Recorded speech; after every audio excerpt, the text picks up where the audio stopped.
Mondays with Mike. All right, let's move on to the cost of denial. So, the cost of denial is an NBC nightly news segment, and they did one on Thursday, July 10th, featuring Aurora McCausland, who lives in Utah, and apparently she has a significant social media following. She reports living with chronic pain. She has lipedema, which requires surgery. The surgery costs $35,000. I guess question one would be, why does it cost so much? But still reading the premise. Her insurance said that because her exam records did not show tenderness in the affected areas, that she wasn't going to get the treatment. But tenderness is a symptom that only the individual can attest to in the first place. So, what? So she's got to go back to her doctor again and say the right things, jump through the right hoops, say the right things on the report, just so they can delay it? What kind of nonsense is this? This is absolute BS. And she says that in this country, we have health care that's there, but it's inaccessible to many. So, I frankly think that it is time for politicians to start asking insurance companies the tough questions. And you reply, they have been, bud. So, one, why is this happening? Number two, why does it actually cost $35,000? That seems like a lot of money. So the answers are straightforward. It's happening because they can. They figured out a way to make more money, and they're allowed to do it, and so they're doing it. That's the simple answer to that, is that our system affords these companies the ability to deny and to come up with reasons. It's throwing whatever option you can at a problem, and if it works, right? If you try and say no 1,000 different ways, and you can't say no 999 ways, but you can say no that one way, then all these companies are like, I guess we're just going to say no that one way and make more money, right? Because this is the issue of not having a sort of public option, universal healthcare coverage that isn't tied to private market conditions, is that corporations have a legal responsibility to deliver profit to their shareholders, right? And the way you deliver maximal profit is that you devise as many legal ways within the system to deliver on that profit. And in this case, for private health insurance, the way that they make money is they take in money from people, and then they don't pay out as much money as they take in from people. So if they take in more money than they pay out in money, they have made a profit. The end, right? And that's the simple arithmetic to it. And so what happens is that you get companies, depending on their level of how much do I really care about the customer ishness, of they really will go to extremes, right? They'll try to stop surgeries right before they happen if they can figure out a way to make that surgery stop. They'll do whatever they have to, right? Legally that they can to make more money, to squeeze every last bit of value and every last drop of profit out of every circumstance. And it leads to just this complete bureaucratic nightmare. You, as the patient or as the consumer of these products, have to thread just the weirdest needle, right? So, one practice that I read about was that effectively, like, all claims were initially denied. And then what had to happen was that a patient would have to essentially appeal or protest that claim. And then through the appeals process, you'd get a procedure approved. The problem with that is it creates a barrier to accessing care, and not everybody knows that they can appeal the claim denial. And but then there's the other issue too. If somebody needs like a serious surgery, and they need it within a short window of time, right? Like they need surgery in a week or 2 weeks or a month, or the situation gets really bad, and it takes a long time to appeal. People get sick or sicker, and then they die, and then no more appeal, right? So these companies are making money because time is their friend. They win if they can wait out the clock. The problem is that, yes, legally they can do it, but morally, should they be able to do this? Hell no.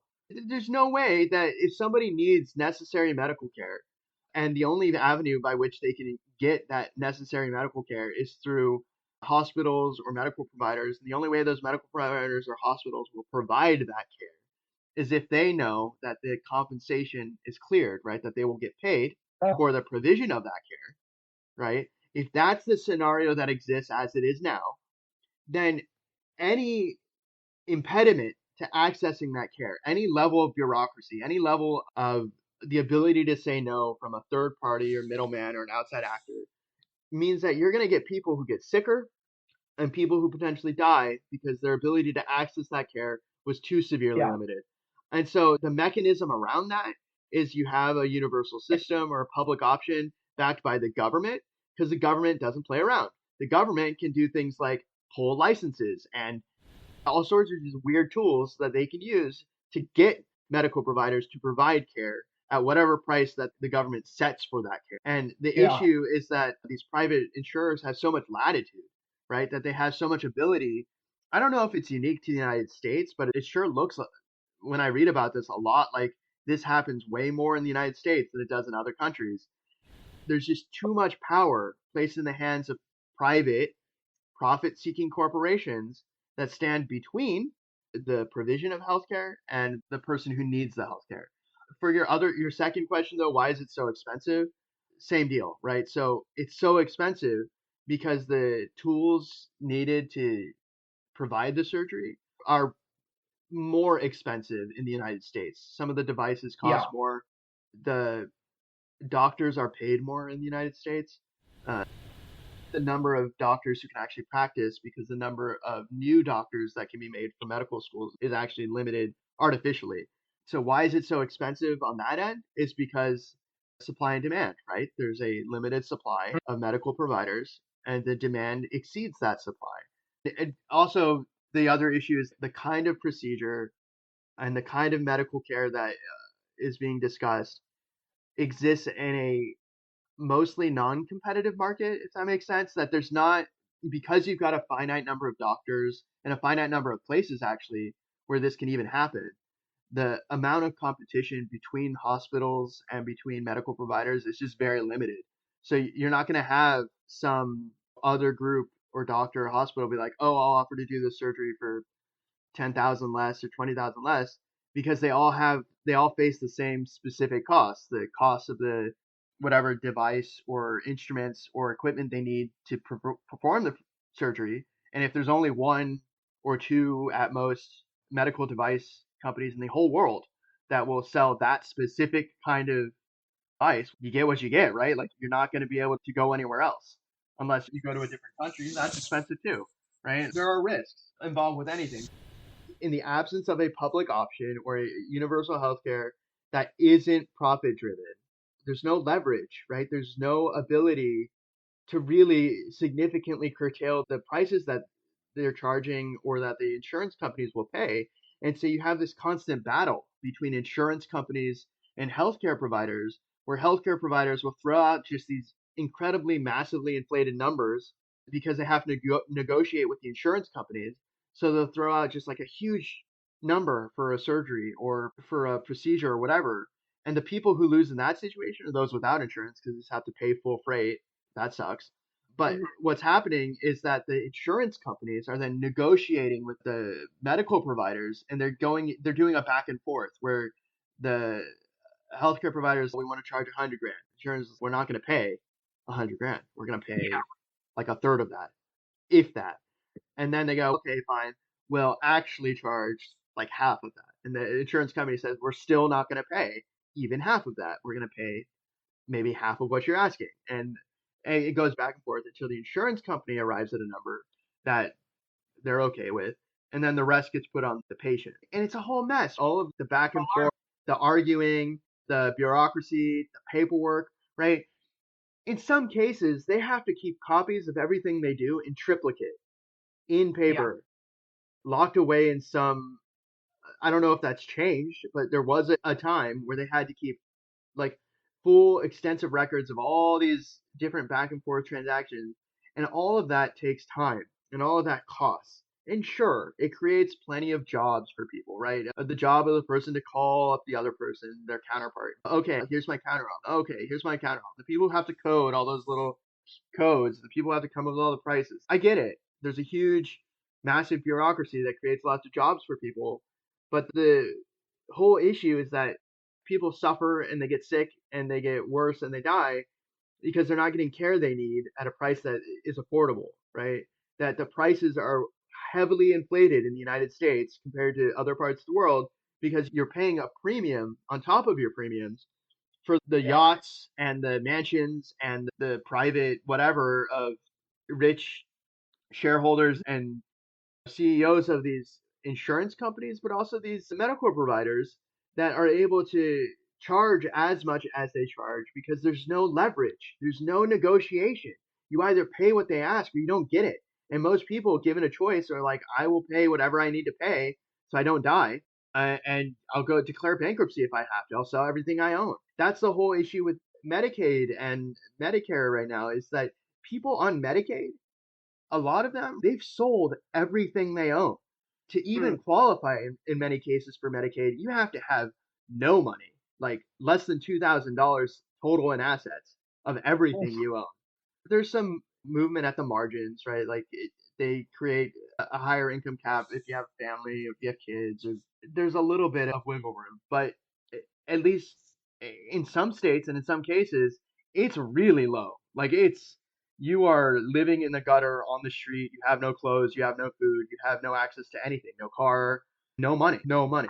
And so when they try to cut almost $1 trillion over the next 10 years for Medicaid, it's like these are already incredibly poor people, and you're just sending even more people into more poverty, right? Not some people, millions of people. And so all these social safety net programs that were intended to keep people from that, from people living on the street, living in the gutter, not being able to go anywhere or do anything, and living just lives of how did Steinbeck? I'm trying to remember how Steinbeck put it. Of lives of quiet desperation, I think is what it's called. I don't know if that was Steinbeck, but the quote I'm Well, thinking of is that the U.S. is a country full of temporarily embarrassed millionaires. That you have. oh Why yes, do you have all these people voting to give tax cuts to the very, very wealthy people who will never see a day of need in their lives? because they think it's possible that they will be extremely wealthy by next April. Just come springtime, just that the new crop comes in. But it's just completely, I don't get it for why this happened because we are talking about extremely poor people. But anyways, to your question, why is it so expensive? That's part of it is that there's only so many people who can pay, and of the people who can pay, they try to squeeze every last bit of value and money that they can on all ends from the people who are providing the care and the people who are doing the insurance. And the insurance tries to make money by limiting care, and the medical providers try to make money by making care so expensive that they can recoup at least some of the costs to make a profit from the insurers. It's not like all the hospitals. That was the thing that got me was that in some cases you'll have hospitals that are relatively close to each other, and they're charging just exorbitantly different amounts of money for the same procedures. Like tens of thousands of dollars more for a surgery in one place compared to another. How is the consumer supposed to know? Because remember, insurance only covers in a lot of cases. It will only cover if you go in network to like whatever provider they have an agreement with. And when the prices are so wildly different between providers, you don't know which insurance company has an in with this hospital or that group of hospitals for how expensive the surgery is going to be. Yeah. You get insurance, you pay the premiums, you need to use the insurance because you need a surgery or something, and you go and you get the surgery. It's not like you've got access to just a huge trove of information where you can be like, I'm going to go to this one hospital in the middle of this city in this state 5,000 miles away that's going to save me $10,000. You don't know. What do you know? Like, it's all mercurial and like opaque up until you actually have to pay for the procedure. Like, you do know that you need the procedure, right? I know when I needed to get my appendix out, like, I needed it out because my appendix was trying to kill me. Like I had to go to the hospital. I had to go to the emergency room. They had to remove it. There was no choice. I was And that much is straightforward. Yeah, I was told pretty much when I got there, you can't leave. Your appendix is trying to wriggle its way out of it. I'm being silly, but essentially it's going to detonate, and you have 72 hours to get it out of there. T-minus 72 hours. Yeah, but pretty much like I needed an emergency surgery. I needed it then. I had insurance. My insurance covered it then because it was TRICARE. It was really good military insurance. And part of the reason that TRICARE gets accepted, again, is because it's probably the closest thing the US has to a universal health coverage, is because TRICARE covers the military, and the military is the US government, and the US government can be like, you're just going to accept whatever price, right? Like, that's what we will pay you. You will provide the service. Right. So I look at $35,000, and so my mind is disposed to work in, just give an example here, there's a lot of expensive universities, there's a lot of affordable universities, in quotes, and then there's like community colleges. But there's also the capacity to get student loans, and there's student aid where you might get it, you might not, maybe once you get in they take it away, or something like that. And part of me says people should look at the cost, and they should find some sort of metric of the prestige of the degree, the competence of the program. They should use indices of that, and they just shouldn't go to the expensive ones anymore. And if only we didn't have all of these money for the colleges, government programs, we would work ourselves out of this pretty quick. That's what the non-virtuous, that's what the free market part of Bud's brain says. So initially I look at this $35,000 and I think, prices were displayed, maybe you need a little more free market stuff, it would clear it up. But then I hear of nonsense like this. I hear of, it was a paperwork error. You didn't say you felt tender. You didn't say the magic word. And I think, if this is what our system has given us, if this is what the free market has given us, in terms of medicine, it's time to have done with it. I think about it like I will buy and sell certain stocks, certain investments. And when I buy and sell certain stocks and investments, I participate in a system where they are, because of duty to shareholders, where people are trying to optimize for the next quarter. I want this insurance stuff, I want this healthcare stuff out of that. Because you wouldn't run a school that way.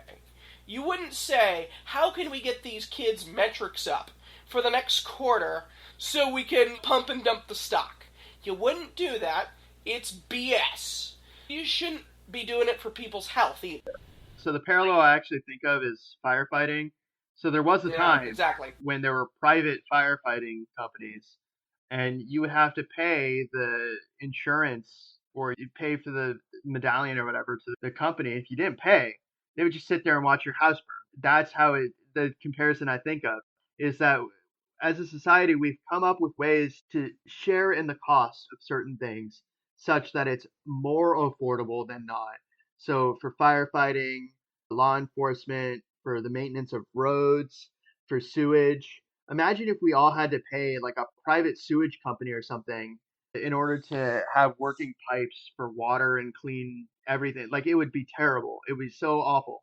So there's all sorts of things that we've already all agreed that we share in the cost of paying. And the only thing that we haven't done is do that for healthcare in the US when other countries have already done that, right? They already have essentially the equivalent of a municipal electric system or firefighting or cops, but just for doctors and hospitals, right? That's the way to respond to this. Because when you have you're right, when you have these private insurance companies devising ways to deny coverage through bureaucratic loopholes and semantics and language, frankly, I'm surprised that they're even able to do it, because you're already paying money for something when you pay for premiums and you pay for insurance. If you're paying for insurance and you don't actually get the product that you're paying for, what are you paying for? Like Right. a discount? Or you're paying for someone to make money on? What are you paying for, a leech?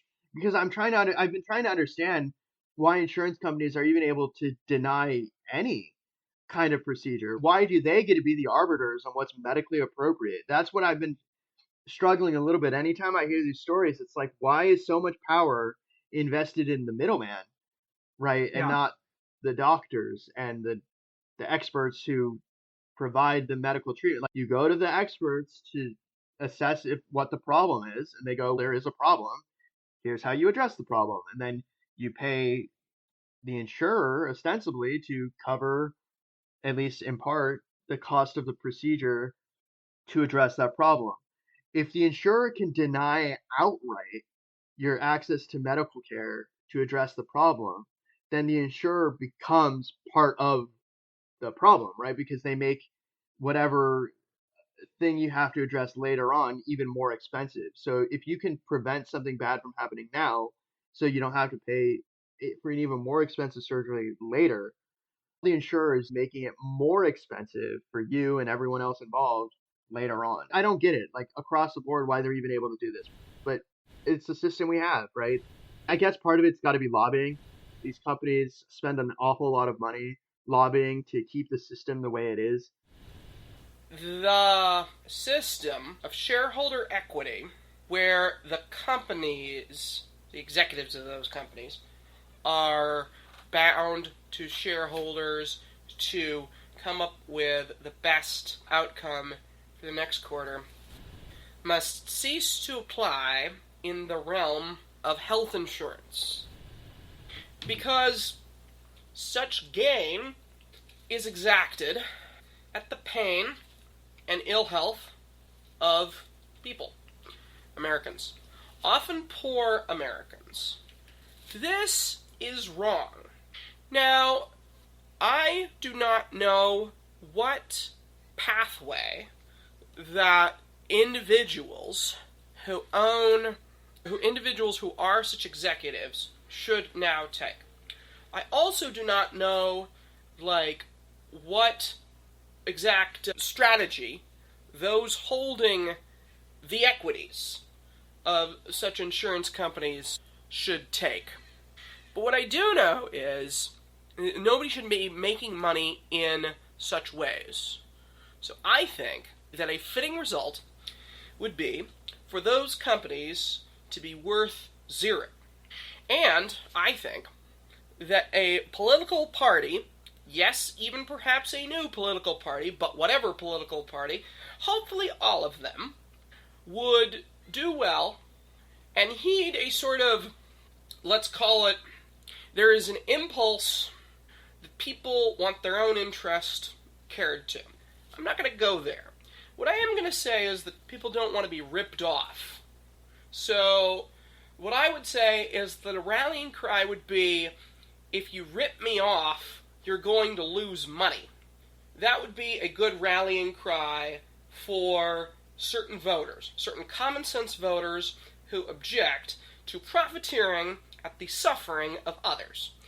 And that any political party that was ready to say, look, insurance companies, time's up, you're not going to be making money via that anymore, ought to receive the support of intelligent voters. What do you think of my small manifesto? So the closest we got to that was Obamacare, and they didn't include a public option because the health insurance and health industry in the US is a fifth of the economy, billions of dollars. And so the whole problem is that it's so enmeshed, too big to fail for banks, where they just wouldn't let banks fail because they're too big.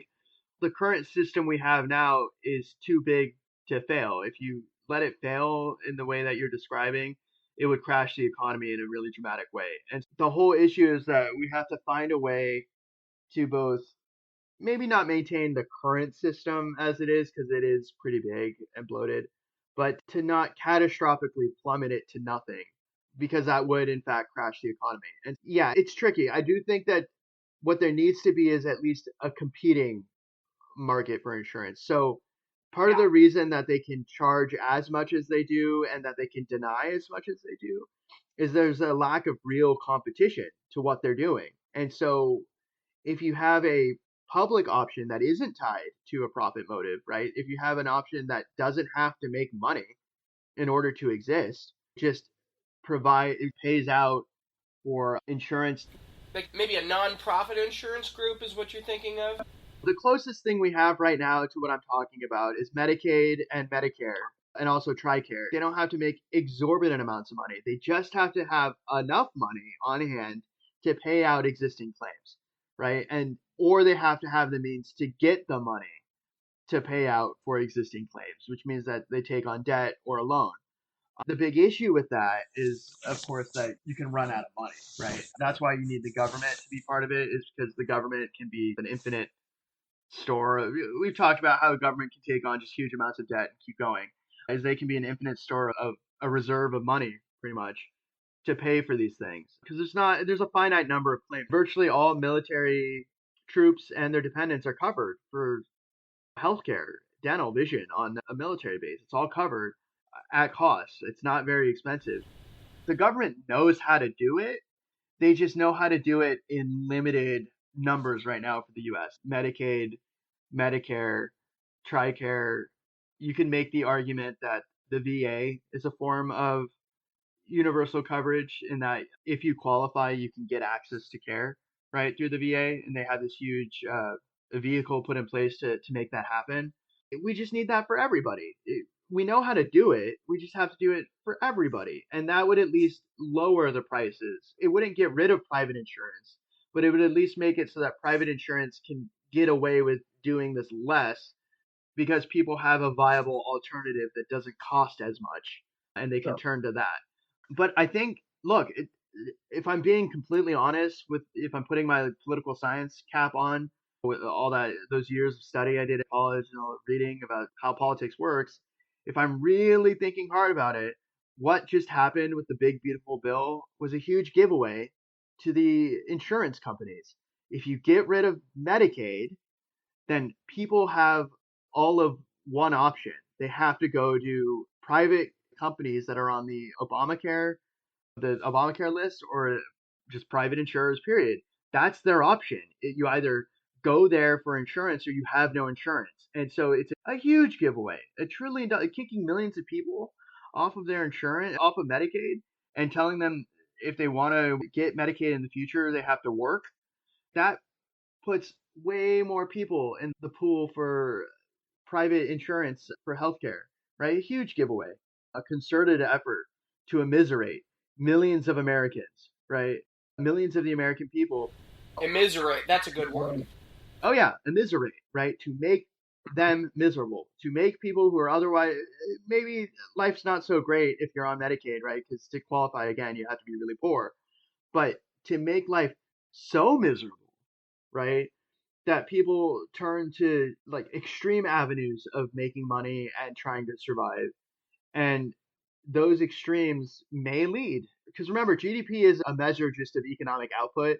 It's not necessarily a good or a bad thing. It's just a measure of economic output. If there's a wildfire and 1,000 people go to the hospital and they all have to pay money for burns, that's a lot of money in GDP. But it's also a giant wildfire that burned down a lot of houses and got 1,000 people burned, right? Like you can measure economic gain, right? Even from the bad stuff and go, oh, the GDP is growing, we've made money, right? That sucks. As far as GDP goes, it's kind of, in theory, activity is good. So if you're doing an activity, that's good, but you also consume resources. There's the opportunity cost of time. Maybe that's not as good. If you're cleaning up after, so investment is generally good, but then in China, like you can get too much investment, so it's just a multifaceted thing. The wildfires burned down just hundreds, if not thousands I think it was thousands of homes in California. GDP is going to look really great for the construction industry in those areas. In terms of like raw economic numbers, it's probably going to be a lot of money for whoever ultimately gets paid, the carpenters and the construction people and all those, everyone who gets paid for the rebuild, right? Because it's not like all those people are just going to leave California. They're going to rebuild their houses right there. all these very expensive family homes. Like GDP might measure that that's actually like a job because there's so much money being spent on the supplies and the construction. It's great for the economy, but it really sucks for everybody who's living there trying to figure out how to survive after a wildfire. And so the same argument can be applied to health insurance and providing health care to people is that some of these procedures are very expensive when they're needed. It creates a perverse incentive. Okay, so it's the same reason you don't want to have private prison companies owned by the people who enforce the law. So if somebody can make money filling beds in a private prison, right? If you get paid for 90% occupancy, right? You get paid however much a day per prisoner per bed in a space, then the incentive is to put as many people as you humanly can in your prison, right? And so when you get a situation in some of these states where you have a sheriff or you have cops owning shares or owning outright a private prison, right? All of a sudden, they're really motivated to enforce every little thing, every law, every little grievance, every little slight, because there's so much money. It gets paid into the system, right, of whoever owns the prison and is enforcing the law. So it creates these perverse incentives. That's why I really wish it was made clear how many of these hospitals and doctors own shares in insurance companies.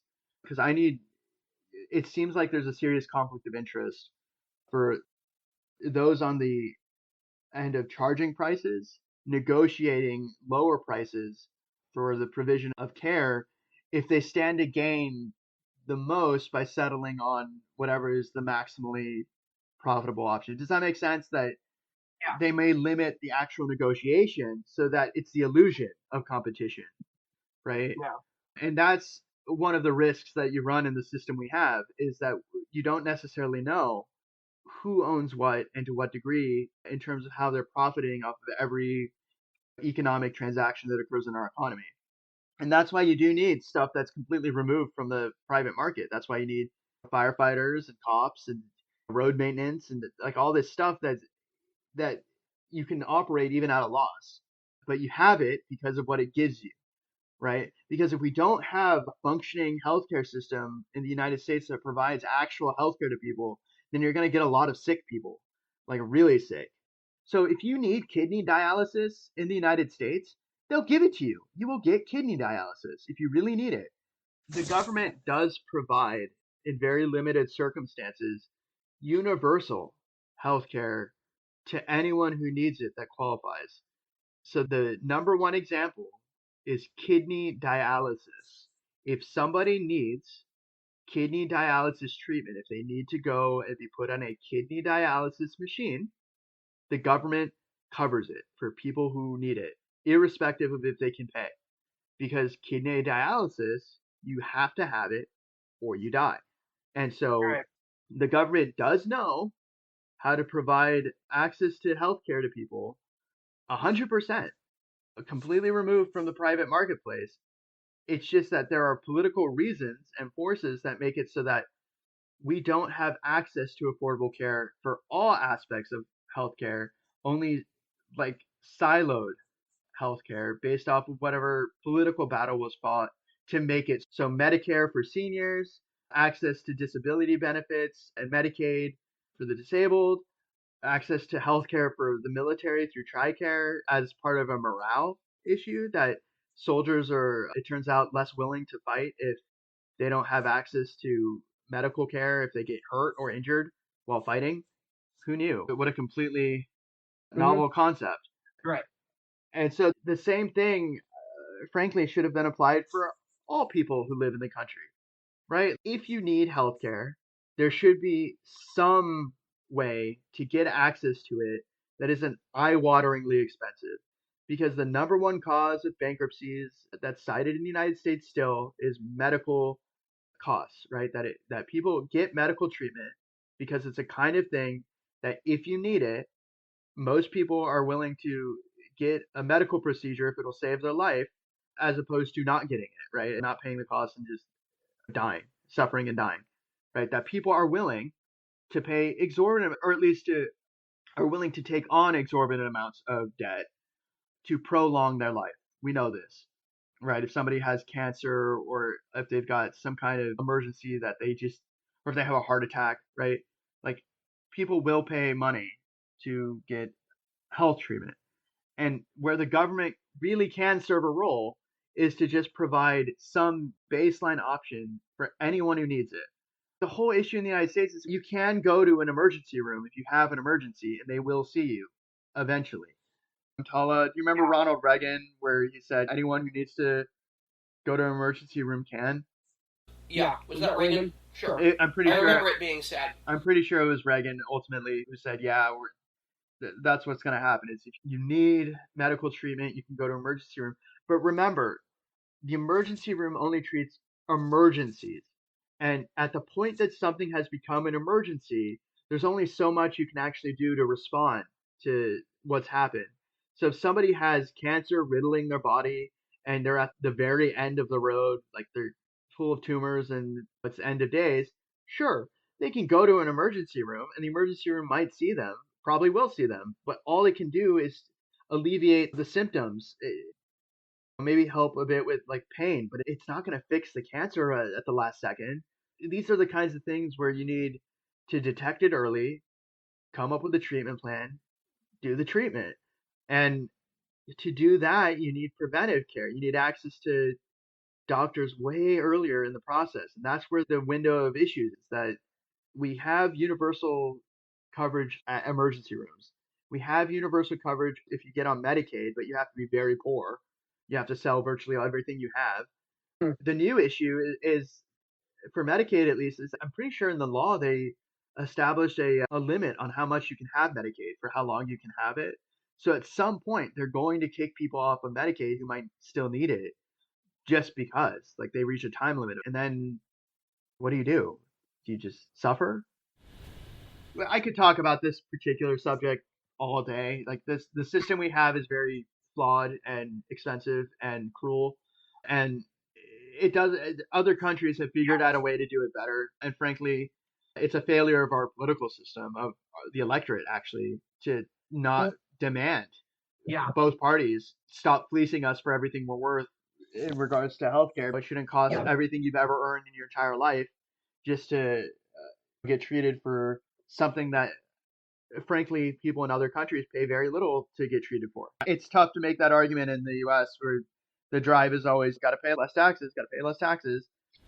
Yes, that does seem like a principal driver in our politics. Yeah. And so what Trump does to get around that is he says that other countries are paying the taxes. This whole tariff debacle where it's, I don't even know right now where that's headed, but where they keep putting just huge amounts of tariffs. Those are all taxes on American citizens, and like not American citizens, but American businesses and anyone who imports stuff into the U.S. It's not taxes on countries. It's all a tax on us. We ultimately have to pay, and they're getting around. They're getting around the no new taxes nonsense with that, and it astounds me that the party of no new taxes and oh we've got to put tax cuts on all the rich for whatever reason, just isn't having a hue and cry over tariffs, which are a massive tax. Like it's the largest. Pence was it's the largest post-war peacetime tax increase since World War II. It's huge.